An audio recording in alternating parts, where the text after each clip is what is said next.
you see any wrong in there? I'm asking this question because I've spoken to some headmasters. Their concern is that they're not giving admission fees. Yet they're supposed to help the children and parents go through the admission process. Some of the headmasters says they don't have desks. In fact, I was told that for KSTS, they nearly went on a demonstration last week or two. Then some desks was given to them. Some headmasters say they don't have, beds. And so if a parent supports with something to enable the school get beds, what is wrong with that? Do you see any wrong done, even if the allegations are true? Do you see any wrong done by the heads? Yes, I can say I can see some wrongs done, and whatever that they're also talking about these monies and furniture and all, they're also true, but I wouldn't say that because of those issues go and charge something you have been asked not to charge. David, you see, the problem is intertwined with so many issues. Remember during our conference at Chimoda School, as president, I outlined all the issues as you're talking about furniture, money, recurrent money in arrears.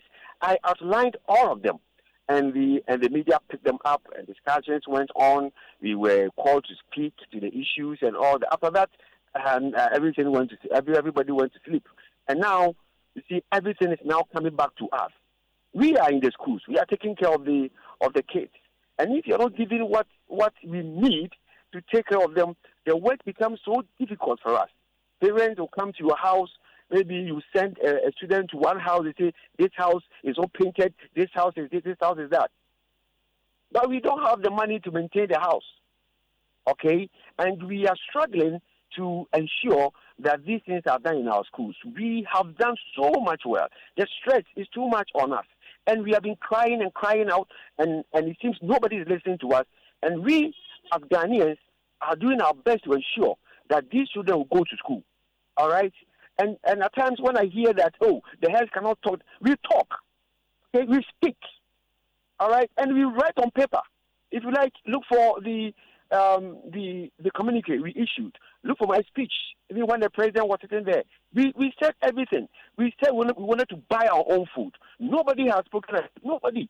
We have been going behind the scenes. We have been speaking to management. We have been speaking to the ministry to ensure that these things are done. But people think that we are not talking. We are talking. But the public, the headmistress have been demonized.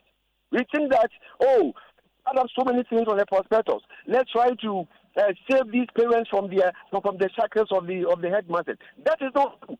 Everything that we have on the prospectus is very important for the students in the school. So it's like the public. What we feel right now is that there is more or less a perception trying to galvanize the public against the head, so that we will not be respected, we will not be taken serious. Even when we speak, nobody will listen to us. But let me tell you, whether we like it or not, we are taking care of the children. Since the inception of headteachers, we have been doing this job, and we have been doing it, whether good or bad, to this time. We voice out our grievances, and we want our grievances to be addressed. We put them on paper. David, I've sent one to you already last year. You called me, I told you that. And the discussions always come when admissions are going on. Okay, when we speak to issues with admissions, nobody speaks, all right, about them. And these issues thrive. Money is not coming. Okay, furniture in our schools inadequate, and recurrent money not coming to the schools. We have been speaking about it from time immemorial. All right, so that is the issue. But I wouldn't say that because of those ones, as an employer. As an employee, the employer says, don't do this, and instead of going back to have discussions so that you meet in the middle, and then you all understand that go and charge this. You cannot take the law into your own hands and charge. But what I'm trying to say is that in most cases, Rev, please kindly hold the line for me. Let me engage with Divine. Investigate to see whether or not what they are saying is true. Until that happens, we have been asked to step aside for investigation to go on. So we cannot say that they are guilty or not guilty. Now, Rev, I'll come back to you shortly. Hold the line for me.